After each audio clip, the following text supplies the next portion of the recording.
or colonization maybe confound the picture, but like this case where other bacteria were there. And entry criteria provides one feature for IAPA and also increase the possibility value of mycological test. Treatment is chosen based on the efficacy, drug-drug interaction, and the adverse reaction. So may consider prophylaxis for invasive aspergillosis in select patients where the suspicion is very high, and also emphasis on flu vaccination and mitigation of risk factors like smoking and steroids use can also be considered. So will you like to give prophylaxis in this patient? So in situations where high risk patients are there, No, this particular patient. because he has a serious stomach history. Before he develops this, all this patient has got a influenza. Yes, sir. And influenza had come with these symptoms. Means there is no imaging. You have not done anything. You don't know that time. Yes. Will you give prophylaxis this patient? So consider the fact this malignancy and the influenza, we'll consider giving prophylaxis. Any prophylaxis to give any cohort, at least there should be incidence is more than 10% or 15%. So if the patient is for any reason in ICU IAPA rate is much higher. Then you start thinking in that patient to give prophylaxis. Okay, carry on. Okay. Thank you.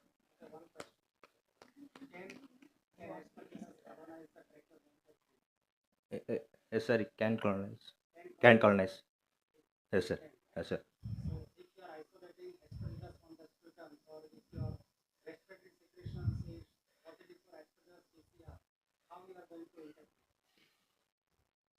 So here you have a radiological picture also suggesting of this one. A ball would have been a better picture. But he is asking another question. Yes, You sir. answer his question.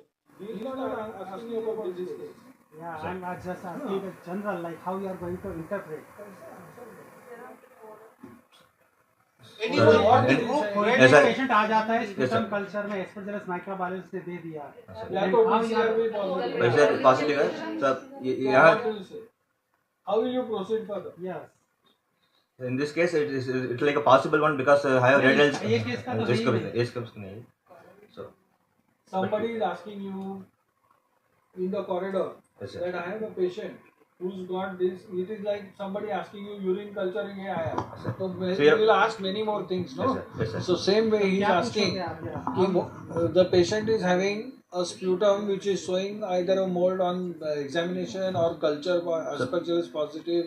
या तो if he has gone further and even done by PCR or of some respiratory secretion.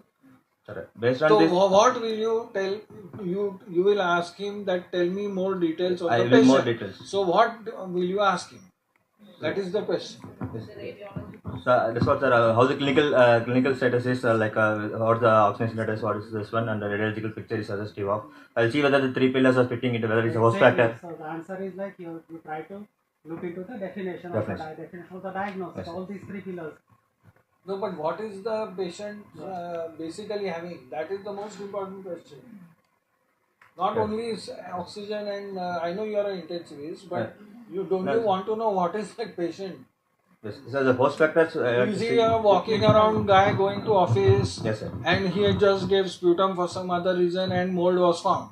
Is he like this or is in what else? Yes. So you must this report. Immunocompromised steroids, malignancy, like this, any immunocompromised state exposed to influenza like this, along with Which immunocompromised?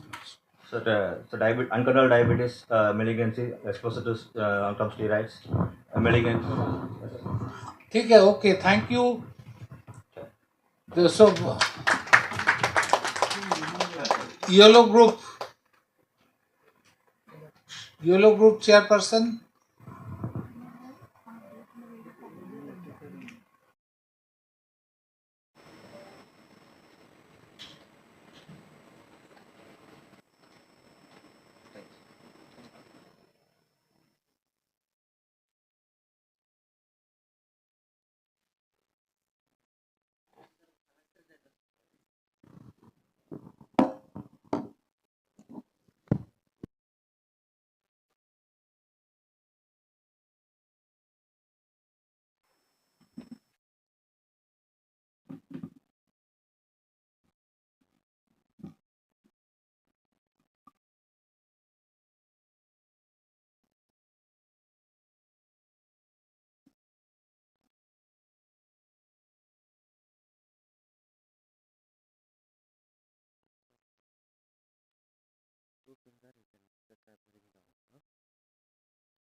So, good morning. So, myself is Dr. Netto George. I am an assistant professor in infectious disease at Government Medical College, Kottayam. So, the case for our group is a 75-year-old male who is a resident of a rural area and a farmer by occupation, presented with symptoms of poor cognition and memory decline over 2 weeks, and he denied any history of fever, headache, and blood vision, vomiting, or seizure. He was febrile and his vitals were stable. There was no laboratory abnormalities, including leukocytosis or CRP rising. Upon neurologic examination, he was conscious and there were no neurologic deficit except intermittent expressive dysphasia and disorientation. So this is a clinical scenario. So this case keeps coming to physicians and neurologists. So the first differential that that we think would be 2-week history of cognitive decline and memory decline. A multi-infarct dementia could be thought of in such cases, and the next in line would be a malignancy, a cerebral malignancy, because there is some neurologic abnormalities, disorientation and dysphasia. As per what all symptoms have been given here, there is nothing much to predict to show that it is an infective focus. So the first differentials will be, one is multi-infarct dementia and second one would be a brain malignancy. And maybe if you want to extrapolate it to some infection, maybe you can think of something that is affecting the frontal lobes, because there is some amount of cognitive decline, there is disorientation, etc. So either case, any of the cases, if you are suspecting a multi-infarct state or whether it is a malignancy, brain imaging would be the next in line. So regarding which brain imaging, it can be the options would be CT scan and MRI. So if you are consisting a vascular event, it is always better to go in for an MRI rather than a CT scan. So thereby in this case, we have the case that gone for a brain MRI. So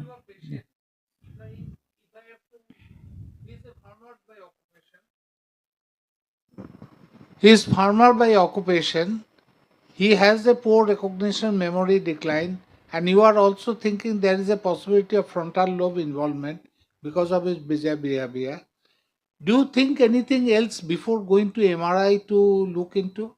okay, so since he's a farmer by profession, we might have to think of some occupational exposure to some diseases.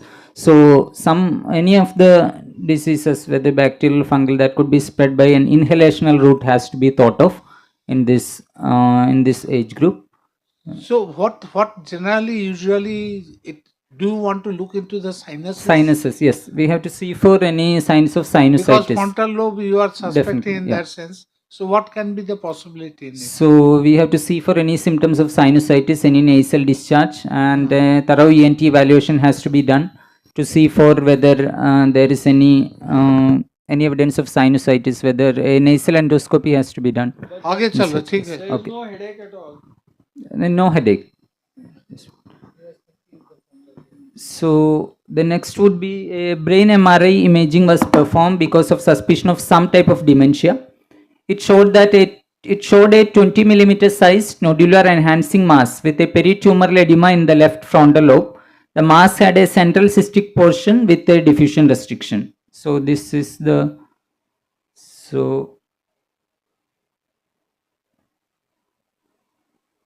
this is the MRI picture. So if you could see on this side, the figure A is showing a solitary lesion with a cystic component in the center, and on the other side you can see quite a good amount of perilesional edema. So with this MRI picture, something that is affecting the brain, the differentials would be, one would be a malignancy, cerebral malignancy can be thought of, something in lines of glioma can be thought of considering the extensive involvement, the age group, age 75-year-old male. So that is one possibility. In the history that is given, there is no particular immunocompromised status that has been given. So, but it does not rule out the corresponding differential. However, The another differential in this case would be a brain abscess, because there is a central cystic liquefied portion. There is some amount of cerebral edema. There is good amount of cerebral edema surrounding. So one would be metastasis, one would be brain abscess. Other lesions of the brain that can occur with such specific lesion can be something like neurocysticercosis, but as you can see, it is not a cystic lesion and it is a solitary lesion. So it looks little unlikely in this scenario. So I think with this set of differential, Have you told us the serostatus? nothing has been mentioned. Serostatus has not been mentioned. And Supposing he is seropositive. okay. Any other differential? Seropositive, if you go by the organisms, there are quite some differentials. So it could be toxoplasmosis, it could be cryptococcosis, and Any other tumor? C primary CNS lymphoma can be a differential in this kind of case. If you can go into the MRI image, I feel the proper sequences has not been provided in these cases. So if considering it being a fungal CME, if you could see, usually it is said that in this kind of brain lesions there would be intralesional projections. If you could see, maybe this one small one you could see, which might be partially indicating that it might be something like a fungal infection, but however it is not definite and we need more sequences for this kind of diagnosis. Yeah. Show the central hyperintensity, peripheral hypointensity, followed by edema. So that would be a liquefaction following a brain abscess. So that could show a brain abscess, isn't it? Abscess, yes, but can you go beyond that? So central liquefaction. Yesterday he discussed, he wasn't there. But anyway. So central hyperintensity. So that could be a fungal mass, or can be thought of. Yeah. Fungal means you must say mold, not fungal. Mold. Okay. So considering the differentials at this point, as there is no history of immunocompromised status, so the differential, there is no history of sinusitis that has been given. However, with a solitary brain lesion, considering the ruling one differential in this case, still we could consider tuberculosis also in this kind of cases. However, there is no fever, no evening rising temperature, no history of weight loss has been given. So regarding the fungal etiology, we could think of something like aspergillosis, because there is history of even though there is no sinusitis, still aspergillosis is possible. Mucormycosis can be possible, and it could be since there is no fever, we cannot. It is unlikely to be something that is embolizing from the heart causing a brain abscess. Other causes of brain abscess would be something like dementitious fungi like Cladophilofora also has to be thought of. So and other endemic mycosis like histoplasmosis, isolated CNS histoplasmosis, they are little unlikely in this scenario. Had he fallen into a pond or something recently? No such history. No such history, and this history has to be asked for. So any other such history of falling, drowning, history of drowning has to be asked for to see whether any relation to pseudosporium. Shall I proceed? Okay. So what is the differential diagnosis and how do you confirm? So at this point we have already mentioned the differential and how do you confirm? So it is a high grade glioma with initially presumed based on his age, and the for differential in these cases, how do you confirm? One would be at this place we would like to first consider going for a CSF analysis, even though the ventricles are not involved. Many a time, owing to financial constraint, I would say, because many time the one brain biopsy you do in a private setup, it will cost anywhere between 1.5 to 2 lakhs. What about MR spectroscopy? MR spectroscopy can be considered, So because no, you have consider, it is absolutely to see be for the considered. lipid lactate peak. Yes. See for the lipid lactate peak, Any that other could peak? give us a clue for a infective lesion. Anything And- else? Choline peak, NA peak, All these are very important. Yes. Your first differential, if somebody is considering glioma, no? Yeah. In glioma, what comes up? Choline Peak, levels. Yes. So MR spectroscopy is important, as has already mentioned. So coming to the differential. So with this differential, we have gone for the bio and brain biopsy. The definite for the definite diagnosis. Always it is preferred, an excisional biopsy would be preferred instead of a stereotactic biopsy, especially in such diagnostic Was the guy dilemmas. right-handed or left-handed? That was not mentioned. That is important. Why? Yeah. Is it not dominant hemisphere is So important this or is not? non-dominant or So dominant. it is right side. Yeah, it could be non-dominant. It is on Yeah. the left side. No? The lesion Sorry, was on I'm the sorry. left. Yeah. So it is dominant So for the dominant right-handed hemisphere, person. and his day-to-day activities has to be considered. Activities of daily living, how much it is affected, these things has to be considered. So the lesion appears to be white, and it took the form of a relatively hard mass with a clear boundary, permitting radical excision of the mass. And pathologic examination was done, and tissue was sent for fungal culture also. So what can be seen is So we can see the fungus. yeah. So it is a, as you can see, it is a pigmented fungus. So we have to go for What is that black thing there? Shiva ये That क्या is है? highlighted granulomas. That is just a computer highlight. नहीं वो बराबर वो काला काला क्या है?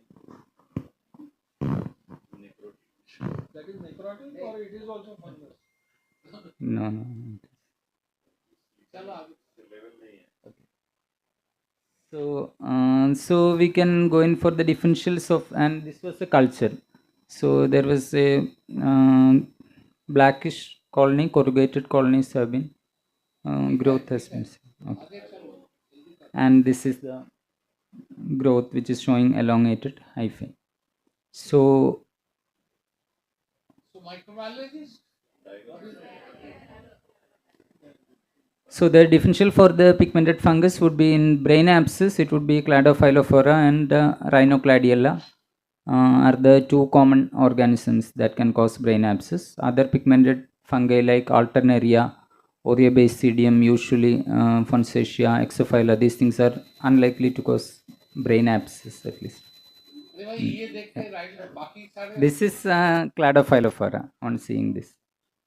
So what is the further treatment for regarding treatment? It is mostly the I say it's the Cladophylla, not Cladophylla bacteria. I say it is Cladophylla carrion. How will you differentiate? Microbiologist. Can we differentiate?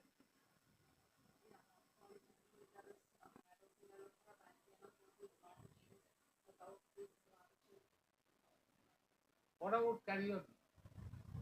चलो आगे पढ़ लेते. चलो आगे. Basically, carrion should not be smooth. It is not a fusiform appearance, which is here. They are more circular in appearance. Okay, those are the other characteristics, and that also produce brain abscess. चलो आगे. So what is the further treatment? So treatment, the recent ECMM guidelines have told that other alternate treatments that have been suggested are liposomal amphotericin B and echinocandin, even though the brain penetration would be poor. इसमें दिया क्या? इसको दिया voriconazole. काम किया? Yes, I will come to that. So this is Cladophylophora. He was initially started on amphotericin and later switched on to 270 mg of IV voriconazole twice a day, owing to elevation of serum creatinine, and the injection was taken for 8 weeks, followed by oral voriconazole 200 mg BD for 2 months. And repeat imaging was done, which is showing the absence of edema, though the lesion has already been excised. There is no further edema, showing that there is ongoing resolution in this case. Do you need the duration of IV and voriconazole? Usually? Then IV voriconazole दिया है. Do you need 8 weeks? No, it's a not required in that. So the bi- You generally intravenous is given two conditions. One is that to have the steady state achieving that one part. Second thing is that sometimes the patient cannot take the oral issue. So that is the situation. Otherwise, you think oral one. He couldn't take oral for 8 weeks. he can. Injection 8 weeks देते हैं. So if we can monitor the levels, oral is fine because the bioavailability is pretty good for body concept. And the only thing is how much duration should we give. This thing is not standardized in this kind of case. It is mostly based on the imaging resolution and a clinical resolution. Probably we might end up giving treatment for 3 to 6 months in these cases. Okay, thank you.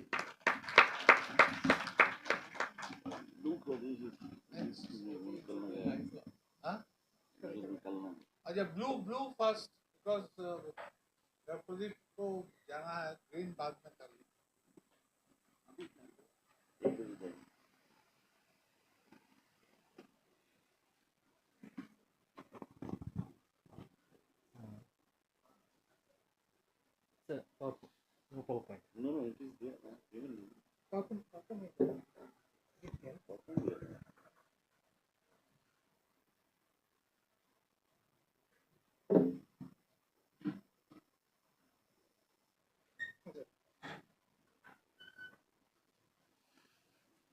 Actually, നിനക്ക് WhatsApp ഇട്ടിട്ടുണ്ട്.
Of end-stage liver disease secondary to chronic alcoholism.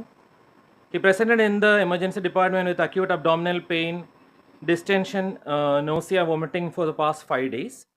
There's no history of hematemesis, melena, diarrhea, altered level of consciousness, fever, chills, night sweats, or urinary abnormalities. And at presentation, his temperature was 36.6 degrees Celsius, and other vital signs were unremarkable. Then abdominal examination revealed caput medusae with purpura on bilateral lower quadrants, diffuse abdominal tenderness, abdominal distension, and positive shifting dullness suggestive of ascites. Liver and spleen were non-palpable due to significant ascites, and the rest of the physical examination was unremarkable. And at this point, we have a gentleman with end-stage liver disease who presented with features suggestive of an acute peritonitis. And in this case, we will be thinking of decompensated chronic liver disease with portal hypertension and a spontaneous bacterial peritonitis. This was the clinical picture. And the initial investigations, his hemoglobin was 15.6. He had leukopenia. Count was only 2,190 cells. Platelet count was mildly decreased, 1.37 lakhs. And prayer and everything were normal. He had an amylase level of 150 international units per liter. Lactate was 2.4 millimole per liter. Total bilirubin was 1.4 milligram per deciliter. His albumin was 3.4 gram per deciliter and his MEL score was 27. So at admission, we did the blood cultures and it turned out to be positive for Klebsiella. A diagnostic paracentesis was performed initially. The neutrophil count was less than 100. Bacterial culture was negative. And other investigations, protein levels, glucose levels, etc., were non-conclusive. So the blood investigations, the peritoneal fluid study was not suggestive of a spontaneous bacterial peritonitis. So here we have a gentleman with a case of decompensated liver cirrhosis, ascites, with clinical suggestive of peritonitis, but the ascitic fluid study is non-contributory, and he had a bloodstream infection that was positive for Klebsiella. So he was started on antibiotics. No, the thing is that what are the possible differential diagnoses? So at this point, the initial differential diagnosis that I would consider is a CLD with a spontaneous bacterial peritonitis. Then another possibility would be pancreatitis. Why pancreatitis? So he's an habitual ethanolic. So it might be having an acute on chronic pancreatitis. But again, the serum amylase is only 150, so that becomes less likely. So at this point, this peritonitis, probably spontaneous bacterial peritonitis or peritonitis secondary to recurrent ascitic tapping. It's not a spontaneous bacterial peritonitis. No, sir. So because the ascitic fluid study was non-contributory. So it's clinically suggestive. Can you think about spontaneous fungal peritonitis? So it's apparently it's less common. Less common, but sir. can it be also? So in the background of pancreatitis, maybe recurrent pancreatitis. Will there be any importance about the neutrophil count here? So this is the ascitic fluid neutrophil count that is less than 100. He is having leukopenia, and in the background of leukopenia and the coexisting liver cirrhosis, a fungal peritonitis could also be considered.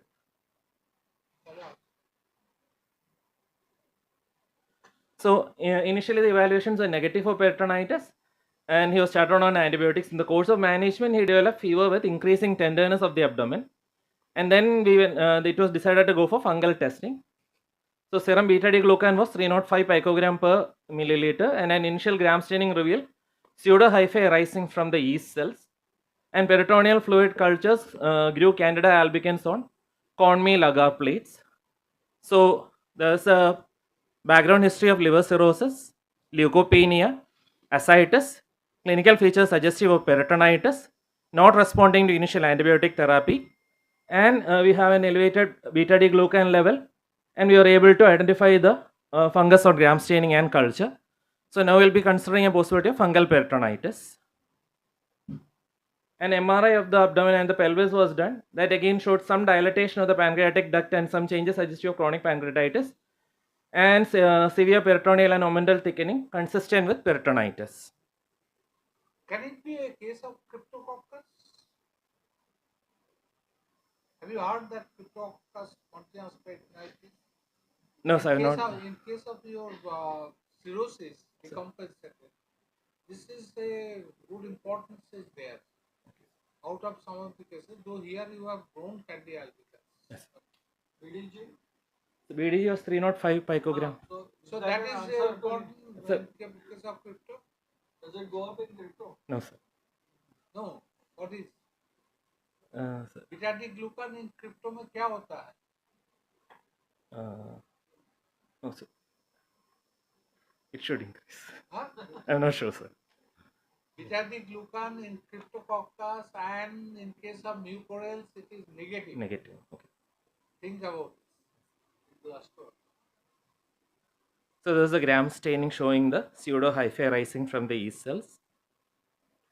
And we had the peritoneal fluid cultures that grew the Candida albicans on corn meal agar plates. This showed the fluid collection around the pancreas and the dilatation of the pancreatic duct. Is it just the presence of Candida is there, no peritonitis? Because first cell is only 100. Why I have to bother about it? It is a translomic spread of Candida. There is nothing much to worry about this aspect. It would settle. So I'll go with the history and the clinical picture. Taken together with that, the presence of the Candida would suggest fungal peritonitis.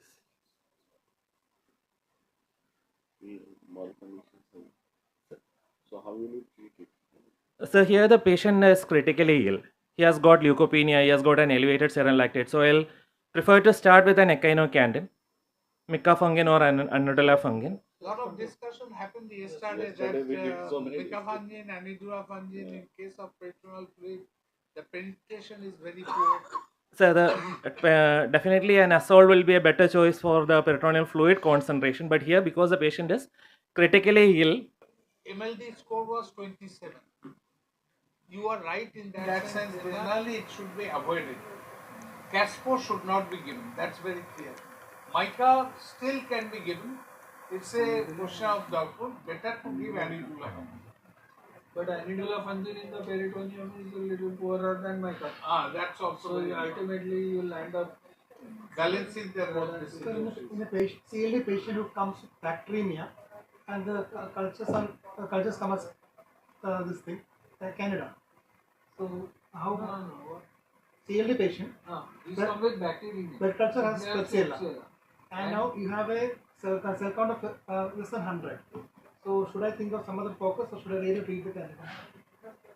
See, any presence of this one, you have to treat. This is spontaneous fungal peritonitis. So the counts should be that low. Count, he's got very low leukopenia. So the count can be low. That's the way.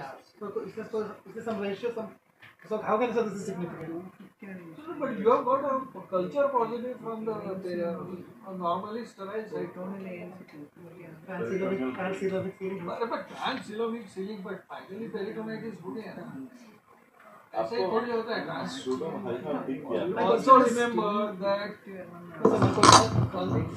spontaneous fungal or bacterial peritonitis is not because of translocation locally. It is because of entry into the blood circulation, and from the blood circulation it goes into the ascites. It is not local. Okay, so when you are finding the fungus in that, in the absence of a perforation, I mean, obviously, if there is perforation, then it's a different matter. We don't even call it then spontaneous bacterial or fungal peritonitis. So this can happen via the bloodstream. Now, You have to reduce the dose of testosterone. So it is not contraindicated. You can still use, but only thing is that you have to reduce the dose. The reason is that testo is mainly metabolized by the liver. So when there is end-stage liver disease, the exposure of the testo increases. So you need to reduce the dose. Right? So still you can use cascofungin to treat this. Sure. Next.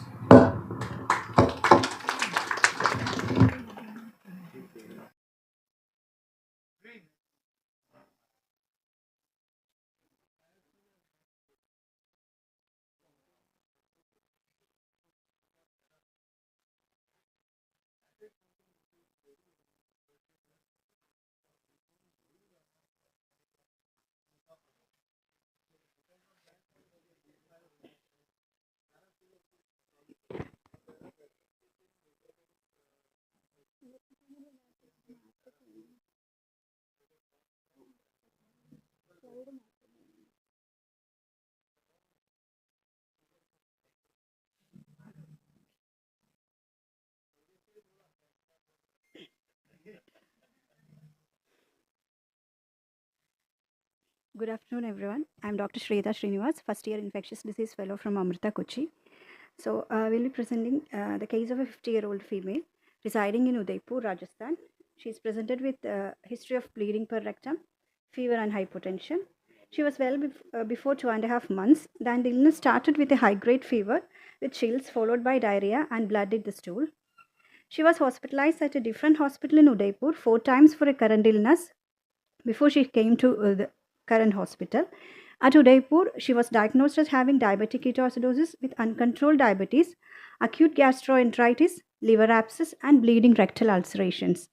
She had received multiple courses of antibiotics, including metronidazole, for her illness, and her available laboratory workup showed polymorphonuclear leukocytosis, anemia, raised CRP at the range of 30 times the upper limit of normal, persistent hypokalemia, and an elevated alkaline phosphatase of 2.5 times the upper limit of normal.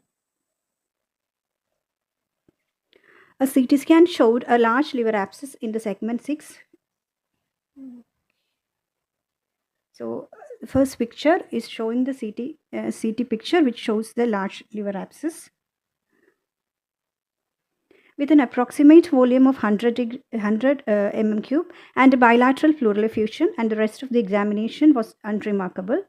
A CT angiography was normal. Her 2D echo reported moderate MR with mild pH with normal ejection fraction. 15 days prior to the current admission, she had multiple episodes of hematochezia. A colonoscopy revealed deep rectal ulcerations.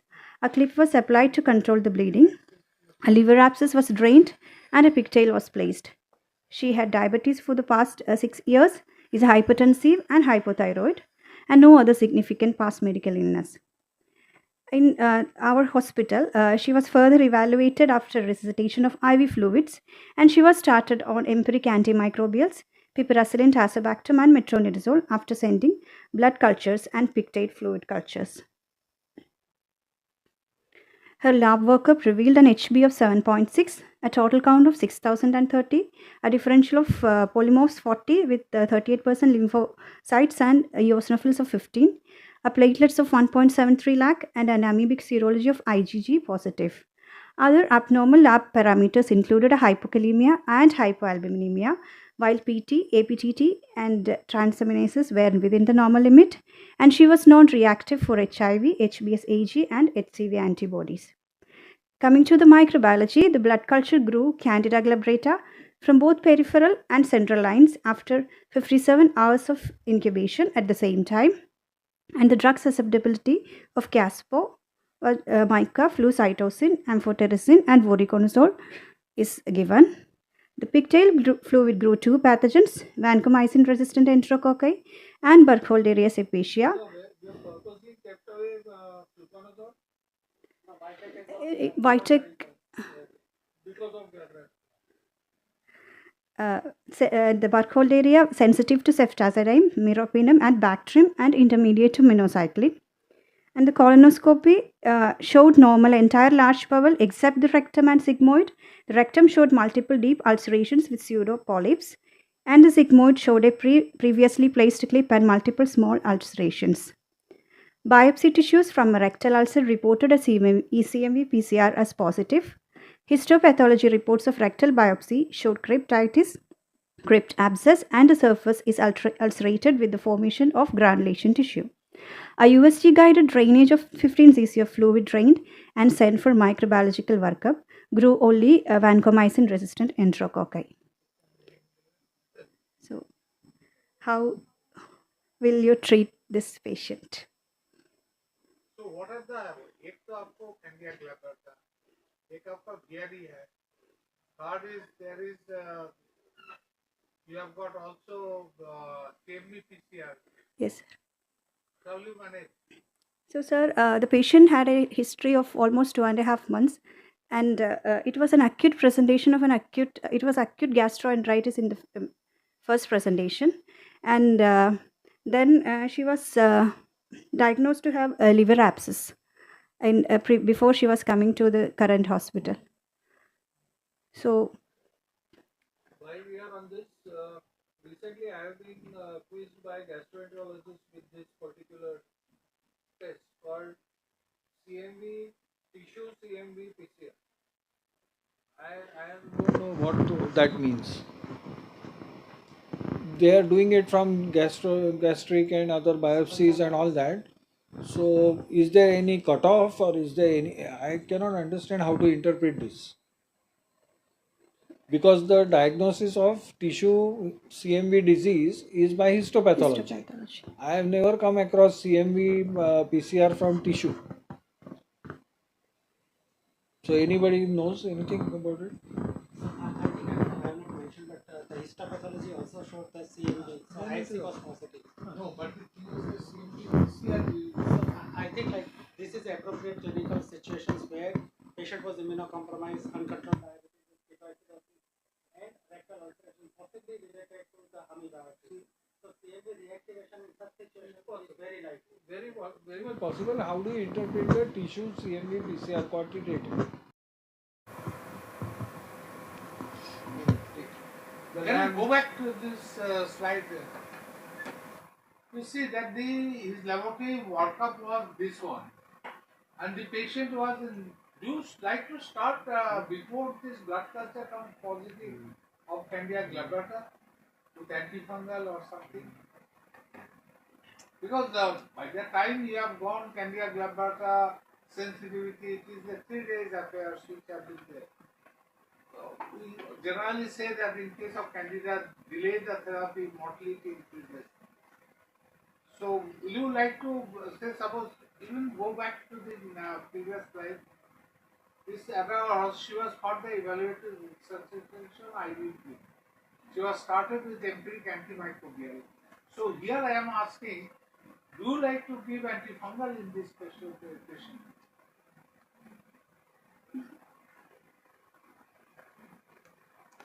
So what Or are the you risk wait factors for 48 candida? hours to response of the therapy? Sir, as with this, the patient is not an immunocompromised patient. So, No, but what are the risk factors for candida? That is what he is asking.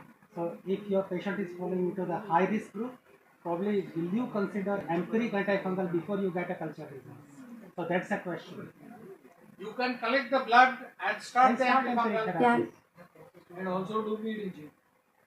Of course, this patient received blood. Because you are saying that when you have all this identified, how will you treat the patient? By that time, the patient must be out.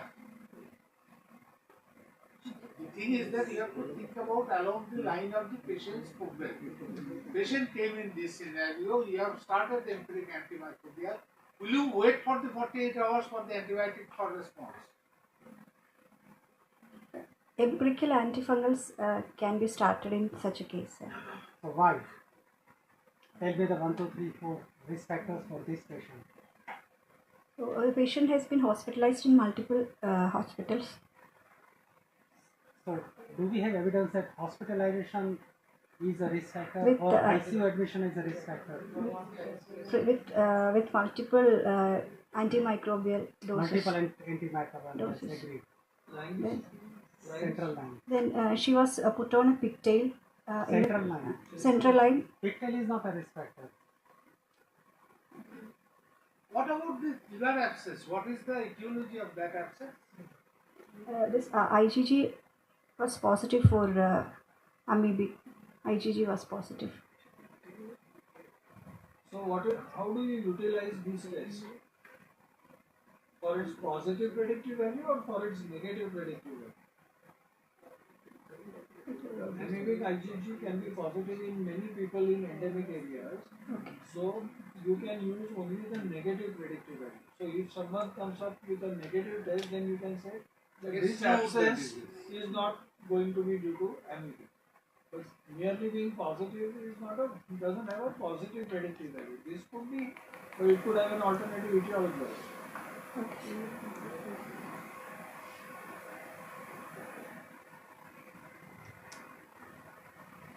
So what is the result? You will start empiric therapy? Yes, sir. Empiric antifungal? Yes, sir. What are the risk factors that Phil has asked you? One is that okay, that's also that patient has been repeated admission. Anything else? She's having uncontrolled diabetes and was presented in a state of diabetic ketoacidosis.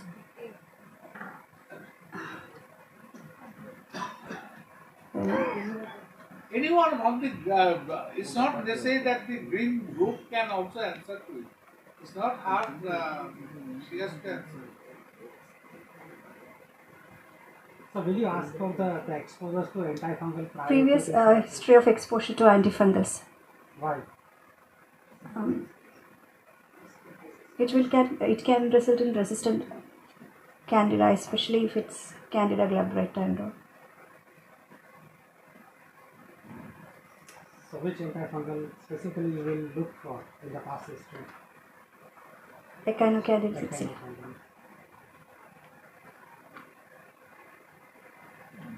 So क्या किया है इसका?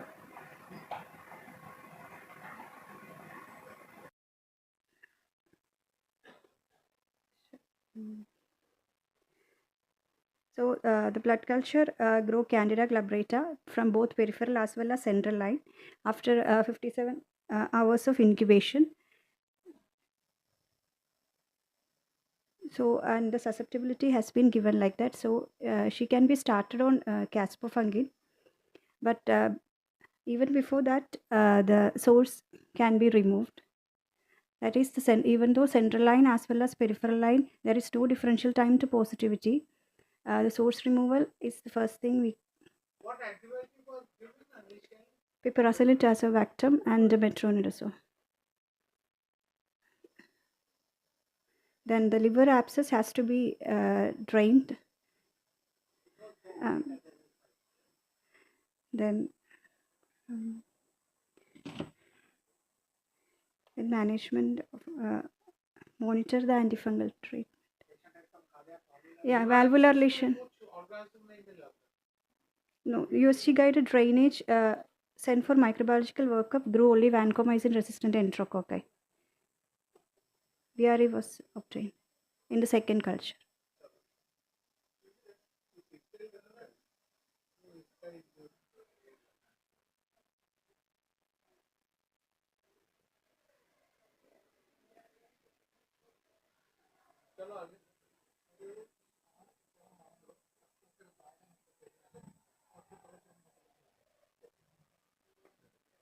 So how will you monitor the antifungal treatment?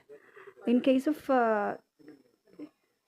candidemia without any deep-seated infection, usually we can do cultures every day or at least every 48 hours.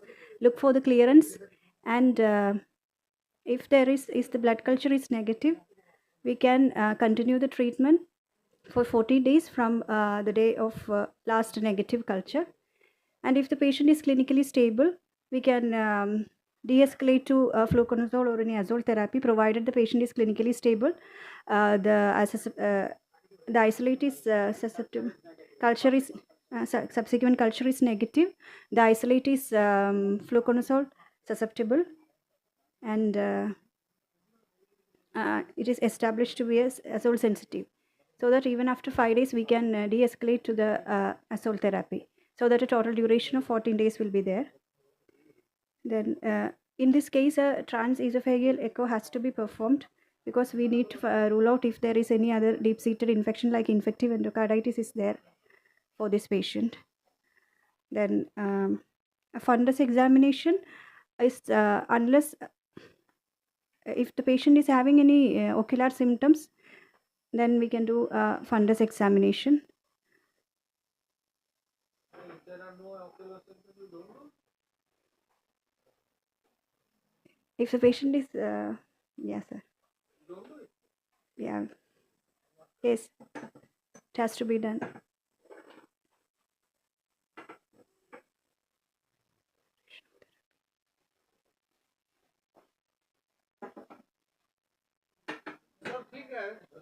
So, anything else you like to, anybody like to ask anything?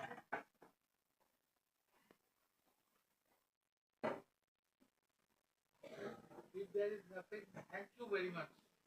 Thank you, sir.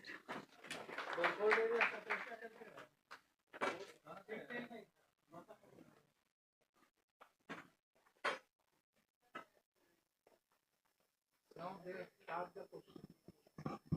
Should I ask the feedback? Did you ask the feedback? Yeah. About the question. No, that same paper. Yeah. I thought we asked them to give the feedback, then we put the response. So that concludes the 1.5 day session of the masterclass in fungal infections.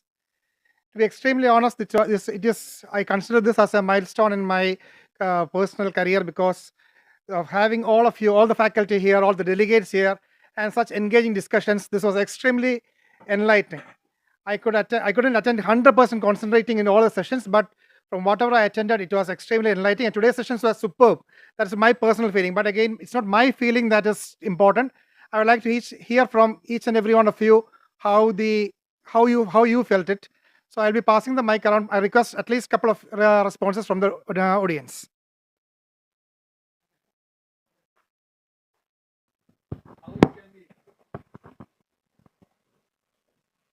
Yeah, if you think that anything could have been improved, please feel free to let us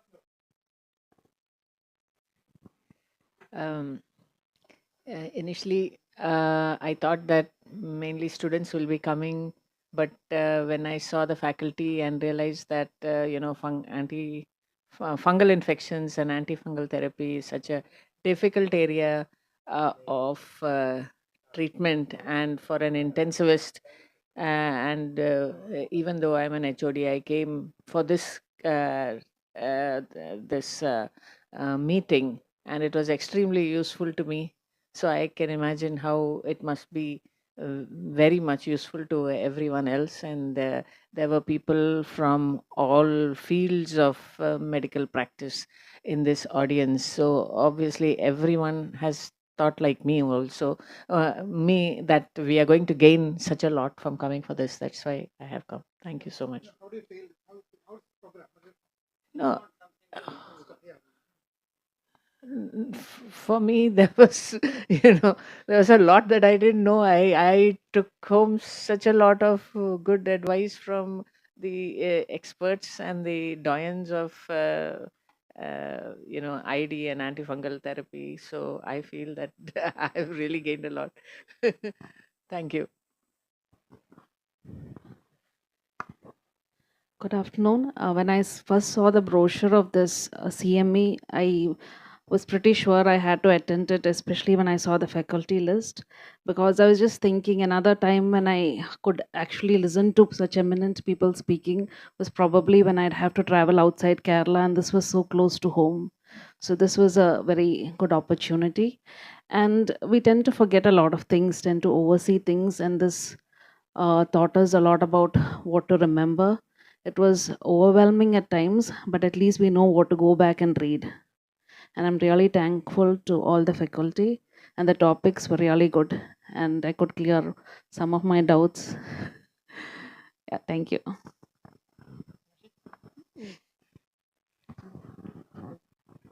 Uh, Good afternoon, everyone.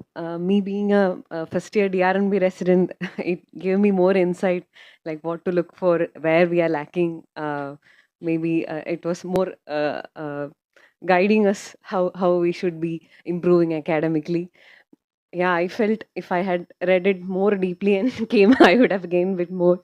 It lack of knowledge was definitely becoming more evident for me, and the need to learn more. Uh, Very thankful to all the faculty, Jacob sir and Caritas Hospital for arranging such a program. Thank you.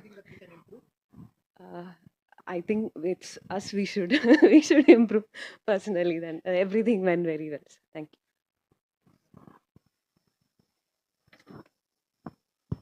So, good afternoon. I'm a pulmonologist by profession, and just when I saw this eminent faculty coming in, I just felt that I should attend, and it was immense because I could have so many take-home points. Actually, especially the session today on therapeutic drug monitoring, we were giving all the antifungals. We are having so many mucormycosis and aspergillosis patients, and it was wonderful actually. And yesterday's sessions also candidiasis, but as a pulmonologist, I would have loved to have a little more focus sessions on lung, and I mean it would have been that's feedback that this it could, if it could be divided into different sessions also, it would have been, I mean, different systems and septicemia especially. But all the points were wonderful, and thank you faculty for, and thank you especially Jacob for the wonderful conduct also. Thank you very much. Do you think we can do do you think we can do a systemic pulmonology sepsis like that? Will it make a difference? The thing is that we thought about all these aspects, like suppose any particular discipline where we could do like pulmonary medicine separate, nephrology separate, like this. But it's very difficult to get crowd in that sense. So suppose here, if you would have gone for pulmonary physician, how many would have got it? Understand my point? So, the effort, India is a huge country, and there are very few people who are really trying to educate in this particular field. And there are also very few people who are really knowing about this field. This field is such situation, the experts are very much missing. When this particular COVID associated mucormycosis outbreak happened, means I think over that some month there, I had almost 100 lectures that we given online. So we saw that so many people don't know about what is mucor. There's all those issues were there. So I think it is very important to at least make you aware of the scenario. It's not that we are not making you expert within these 1.5 days. We know about it very clearly, but it makes you start thinking about how to go for it. You have to have more discussion, more learning. And in case of Atul, somebody was asking me about that particular 16 module course. Can you tell when it would be up? Yeah, so first of all, thank you for your feedback. And the purpose of, conducting this workshop, because FISF has conducted, I think, more than 12 or 14 such a workshop across India. The purpose of this workshop is not to make you an expert in the fungal infection. Our purpose is just to sensitize you about the invasive fungal infections and its treatment. And it's now your job is to read at home and try to find out what is relevant in your practice and make appropriate changes to improve the patient's outcome, right? So in 1.5 days, no one can become an expert in mycology, but I think we are successful today in sensitizing you about the invasive fungal infection. Yeah. So I think we are also the satisfied. And about the 16 module course that we have recorded during our last MycoCon at Pune, and almost every the platform is ready. We need to just upgrade the payment gateways, and once the payment gateway is established, I think you'll be able to log in from our website, FISF website, and you can go through the each and every lectures. If we can remove the payment gateway, then it can be done in this week only, because it is a complicated things, they require so many certificates. So if we can remove that 1500 rupees charges, then it can be done. Why not we start it? By that time, payment gateway can go on. Because people are looking for it. Exactly. So best way is to remove that the barrier of payment gateway. Then it will be, it is on. How much time is the whole course? So each lecture is 30.